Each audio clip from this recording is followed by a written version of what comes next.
Maintenant, la Cisjordanie occupée précisément, où se tenaient ce samedi les funérailles de 4 Palestiniens tués dans des affrontements avec des colons israéliens dans le village de Tel, c'est non loin de Naplouse.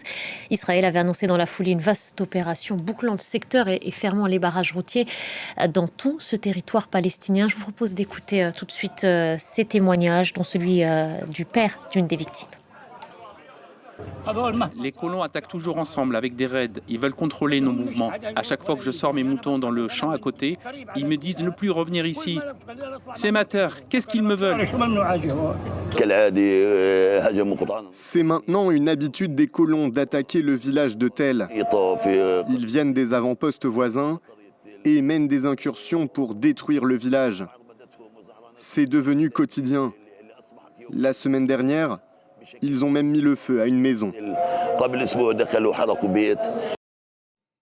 Et on accueille maintenant notre invité, c'est vous, Guy Poran. Bonjour à vous, bienvenue sur l'antenne de France 24. Vous êtes ancien capitaine, officier pilote d'hélicoptère de l'armée de l'air israélienne. Vous êtes membre de l'ONG Looking the Occupation in the Eye. L'une de vos missions, c'est justement d'aller en Cisjordanie occupée pour documenter les actions de l'armée et des colons face aux communautés palestiniennes. En ça, votre témoignage est essentiel.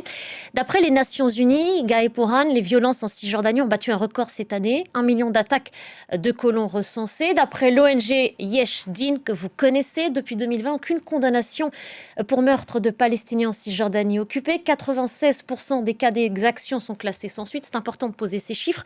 Comment alors expliquez-vous une telle impunité? Les violences commises, comme le monsieur a dit, c'est quotidiennement. Des civils palestiniens sont attaqués et vivant dans la peur permanente. La majorité des Israéliens, je dois dire, y compris la plupart des colons, condamnent cette violence, mais tant que les gouvernements, et surtout l'armée, qui est souveraine sur le terrain, n'agiront pas avec toute la force nécessaire pour l'arrêter, ces violences persisteront et s'aggraveront.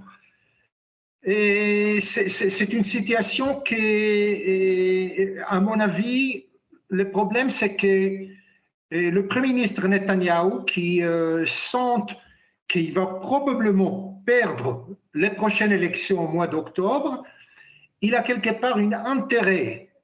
Et lui et le ministre Smotrich de l'extrême droite, ils ont l'intérêt d'enflammer les terrains. Et c'est pour ça qu'il y a il ne donne pas l'instruction à l'armée de faire tout ce qu'il faut pour arrêter cette violence. C'est ça le problème. Et on va revenir effectivement aussi sur cet agenda politique et ce contexte aussi d'élections qui vont arriver. Je voudrais vous faire réagir, Guy Poran, parce que vous êtes aussi un ancien de cette armée de l'air israélienne. Le major général Avi Blunt disait en mai dernier que ce qui se passait en Cisjordanie occupée, c'était du terrorisme juif. Vous reprendriez aussi cette expression à votre compte? Oui, oui, absolument. J'ai passé pas mal de temps là-bas moi-même et j'ai vu avec mes yeux le fait qu'il y a plus et plus ce qu'il s'appelle postes avancés ou fermes et qui s'installent à côté de villages palestiniens avec une seule but, de le harceler et de faire leur vie impossible pour qu'ils partent.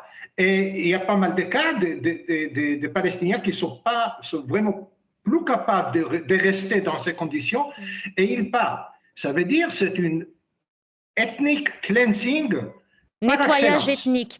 Vous parliez de ces avant-postes et de ces colonies. On avait une carte à l'instant. On va pouvoir la revoir. Selon les Nations Unies, il y a au moins 147 colonies officiellement reconnues en Cisjordanie occupée, 287 avant-postes qui sont contraires au droit à la fois international et israélien, on le rappelle. D'après vous, vous parliez à l'instant de nettoyage ethnique dans ce territoire qu'est la Cisjordanie occupée. Voilà à quoi ressemble maintenant ce territoire-là. Vous dites que l'objectif de ce harcèlement, de ces incursions de la part des colons lourdement armés, on le voit, c'est de chasser les Palestiniens de leurs terres.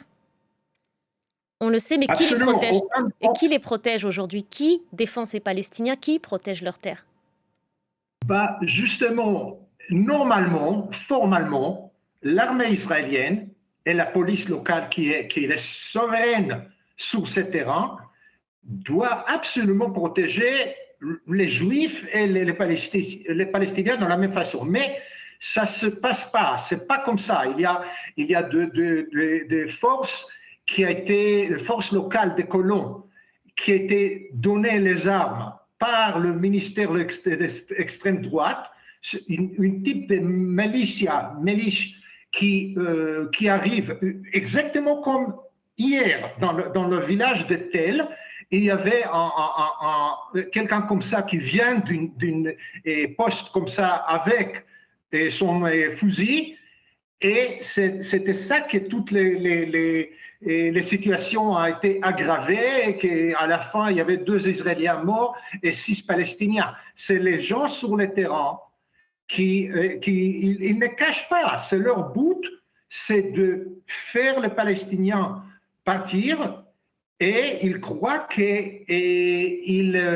qu'avec ça, ils éliminent la possibilité dans l'avenir d'avoir un État palestinien dans la région parce que ça sera trop tard, il y avait trop de colons juifs, etc. C'est leur but. Est-ce que des voix s'élèvent en Israël pour dénoncer ce qui se passe et parce que ces images, elles existent et elles nous parviennent régulièrement de ces affrontements entre colons et entre Palestiniens en Cisjordanie occupée. Comment est-ce que c'est vécu? Qu'est-ce qui est dit aujourd'hui en Israël? En Israël, encore une fois, tous les sondages montrent que la plupart des Israéliens sont fortement contre cette violence. Plus de 80-85%. Ce soir, dans 1 heure, il y a une grande manifestation au centre de Tel Aviv dans laquelle le parole majeure de tous les gens là-bas sera qu'il faut absolument arrêter les comportements violence des colons. Et c'est quelque chose qui est dans tous les programmes de télé et dans les journaux, etc. Mais le problème, c'est qu'encore une fois, ces colons, c'est une minorité, mais c'est une minorité assez importante et très, très extrême. Ils sont très dédiés à leur activité et l'armée et le gouvernement leur supportent. C'est ça le problème. C'est-à-dire qu'on les laisse faire, c'est ce que vous dites. On sait que certains ministres suprémacistes du gouvernement actuel, comme Bezalel Smotrich ou Itamar Ben-Gvir, encouragent ce comportement-là. Mais qu'en est-il du Premier ministre, qui a d'ailleurs, après ce qui s'est passé à Tel, très rapidement annoncé une vaste opération militaire en Cisjordanie occupée? Il est dans une fuite en avant constante pour se sauver lui-même aujourd'hui, Benyamin Netanyahou? Bon, ce qu'il dit publiquement, c'est que c'est pas bon de faire des violences comme ça. Il faut pas prendre la force dans la main, etc. Mais dans la réalité, il n'arrive pas à arrêter ce ministre d'extrême droite qui sont ouvertement supportifs de tout ce qui se passe par les colons. Ça veut dire il n'arrive pas ou il ne veut pas? Juste pour être sûr de ce que vous dites.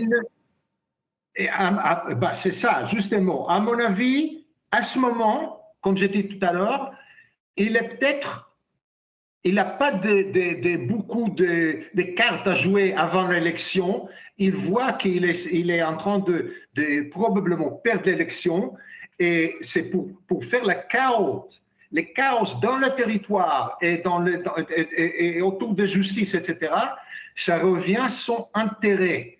Et ça, à mon avis, avec ça, on verra une continuation et aggravation de cette situation. Et on pourrait aller jusqu'à un embrasement dans ce territoire de la Cisjordanie occupée? Pardon, je n'ai pas compris. La situation en Cisjordanie occupée pourrait aller jusqu'à un embrasement? Ça pourrait devenir incontrôlable? À mon avis, c'est très, très près. Il y a beaucoup de gens qui aujourd'hui qui disent qu'on est à 2 pas de troisième intifada. Ça veut dire que les choses et sort hors de contrôle. Et l'armée continue d'augmenter les quantités de soldats là-bas. Il y a plus de 24 bataillons maintenant en Cisjordanie. Il y a beaucoup de soldats, beaucoup de réserves, etc. Parce que tout le monde sent que c'est très près de s'exploser. Je vous demandais tout à l'heure, Guy Poran, comment est-ce que la société israélienne regardait ça? Comment est-ce que la classe politique, plus généralement, en dehors de cette partie d'extrême droite, je crois que vous êtes proche du dirigeant du parti démocrate Yair Golan. Vous disiez que si son parti, à lui, participait au prochain gouvernement après les élections, il fera tout son possible pour relancer les négociations, pour mettre un terme à l'occupation et permettre la création d'un État palestinien viable, vivant en paix, aux côtés de l'État hébreu. Est-ce que ce type de profil, de programme et de candidat est audible aujourd'hui en Israël? Oui, il faut comprendre que les autres leaders de partis d'opposition qui feront partie de nouveaux gouvernements, ils sont plus prudents de ne pas parler maintenant d'un État palestinien parce que c'est peut-être pas très populaire pour les raisons électorales. Par contre, Yair Golan, que vous voyez maintenant sur l'écran, avec qui j'ai eu un rendez-vous hier, et il a parlé avec une audience, et il a dit que son premier obligation sera de arrêter cette violence, ce qui se passe dans la Cisjordanie, et de pousser vers une négociation pour l'établissement d'un État palestinien. Alors ça, c'est pas quelque chose qui va se passer demain matin, mais je suis sûr et certain que même les autres leaders des prochains gouvernements, les gens comme Yair Lapid et Lieberman et les autres, ils comprennent très bien que les situations actuelles d'occupation de 2,5 millions de Palestiniens sans droit, avec les colons et tout ce qui se passe là-bas, ça ne peut pas durer. Ça va être plus et plus dur pour Israël. Merci beaucoup, Guy Poran. Merci pour ce temps pris pour répondre à nos questions.